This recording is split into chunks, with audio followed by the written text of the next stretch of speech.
Hey everybody, Unstable Gamer here, and welcome back to Marvel Realm of Champions. In this video, we have another 3.0 preview for you. We're going to be discussing Pinnacle quests and give you all the information that you need to know before this new game mode hits the game. So we're going to go ahead and dive into that right now. But first, before we do, if you're just now finding this channel and you want to stay up to date with this and other games, consider hitting that subscribe button so you don't miss out.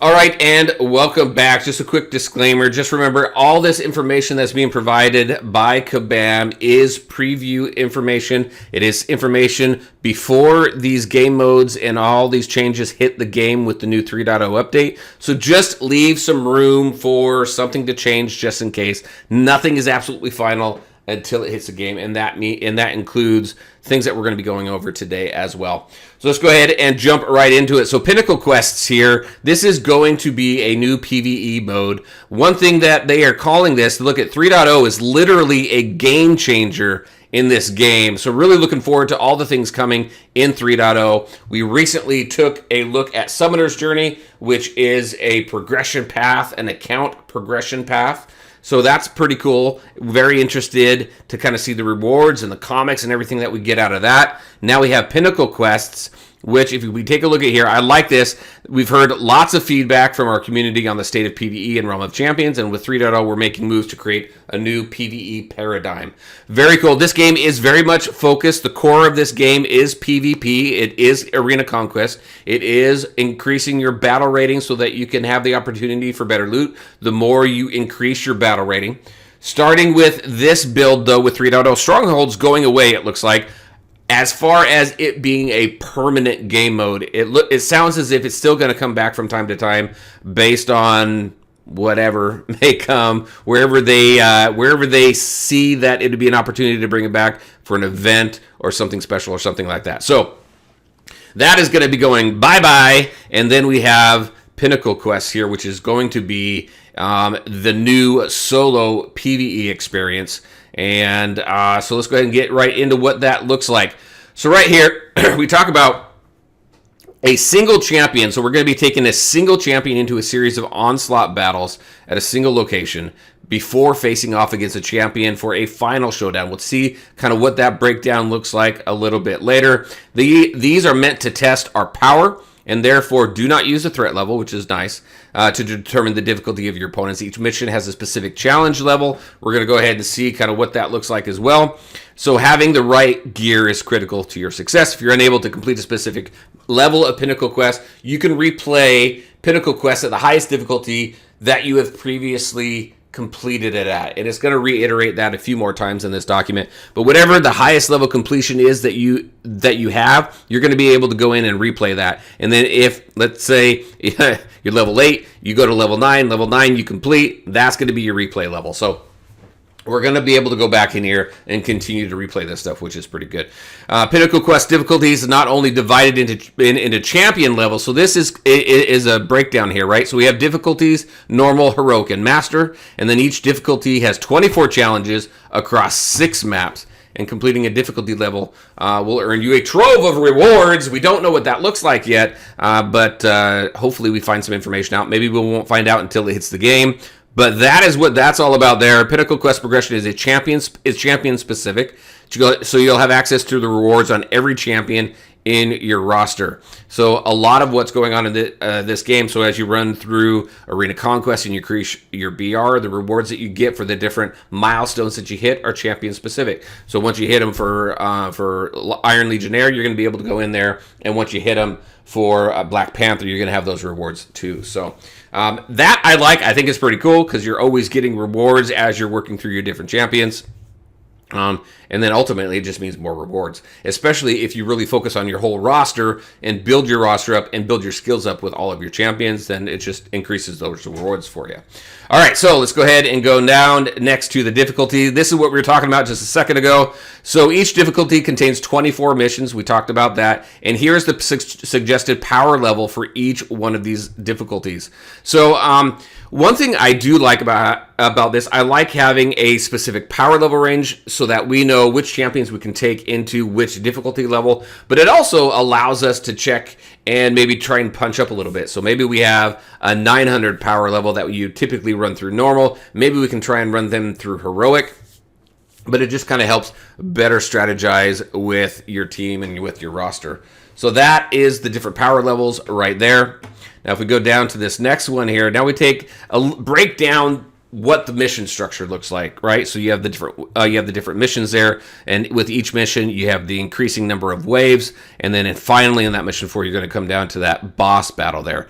Now, one thing to point out up here is you're going to play 3 consecutive onslaught missions for each new location that you travel to, right? And you're going to be joined by 2 AI allies, and they are going to be scaled to your power level. So this is a single player. You're taking one champion in PvE game mode, but you are going to be joined by 2 AIs, and they're going to try and balance that a little bit here, as they mentioned here, so that you're not going in with all melee, or you're not going in with all sorcerer supremes, right? They're going to try and balance that out, and again, it is scaled to what your power level is. So I'm very interested to jump in here and see what this is all about and see how well it plays. And again, May 4th is the date that we've been given, so we will see. All right, next.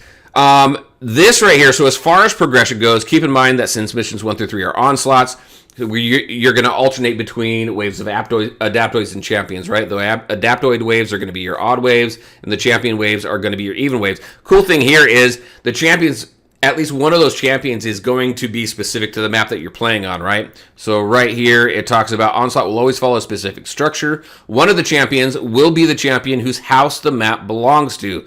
For example, if we're playing the Badlands, we're going to face off against Hulk paired with some other champion, right? So when it comes to the 4th mission, we're going to be taking on Thor, Giant Slayer, a warrior chosen for his legendary exploits to test your strength. The War Thor has given him full discretion to challenge you however he sees fit, and his power will grow each consecutive time you face him. I think that's very important to know. Every single time you face him, he's going to get stronger and stronger. So it's something definitely to keep in mind. And again, unlike threat level, failing a mission does not change your difficulty. Instead, you're going to be able to go back and play the previous level, the highest level you were able to complete previously, until you complete the next one, and that'll be your next replay level, right? So, battle rating. So one thing it does suggest, if you're unable to complete that, then really what your path is to go back into Arena Conquest, work through increasing your battle rating, so that as you climb that battle rating ladder, you get access to more. So you get access to higher quality loot and gear and synergies, and then you can go ahead and build that up. And there is a change coming. We know that there's a change coming with gear. Really excited to hear about that as well. So I think as we learn more and more about 3.0 and the update, I think we're going to see a lot of these pieces coming together and really complement each other, and I think that's going to be very cool. All right, next we have replaying. Again, this just talks about being able to go through and replay the last highest one that you were able to complete. It even walks you through here. You complete challenge level 8, you move on to Metopia. Your replay Pinnacle quest will now be a level 8 onslaught for the Daily Bugle. So that's what that looks like right there. And then next, so this is cool too. So every location has a buff, and you can think of this as kind of a home field advantage of sorts.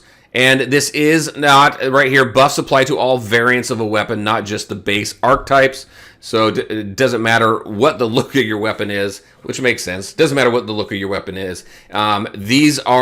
This is what you can look forward to for each one of these maps. Every single one of them is a 20% increase to damage. It's just for each map, it's a specific champion, right? So for Kamar Taj, it's going to be your Sorcerer Supreme. For Daily Bugle, it's going to be your Web Warrior, so on and so forth, until you get down here in the bottom right to Thor. Thor will get a 20% damage increase across all maps. So a good reason to have Thor on your team. So that's pretty cool there.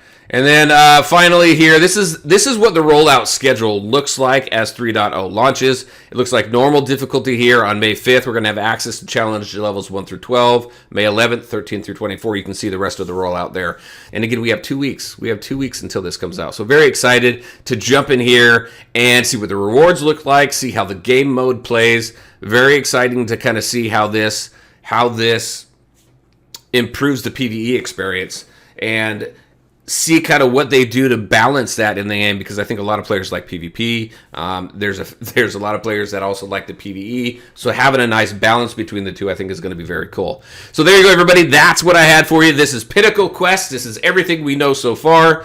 Definitely interested in your thoughts. Let me know in the comments section. Is this something that you're looking forward to? Are you a PvE fan and does this excite you? Or are you more a PvP fan and you could leave the PvE aside and really more interested to see what's going on the PvE side of the game? All right, everybody, as always, I want to thank you all for taking the time to watch the video. If you liked it, make sure to hit that like button and share your thoughts and questions in the comment section below. Take care, everybody, and we'll talk to you next time.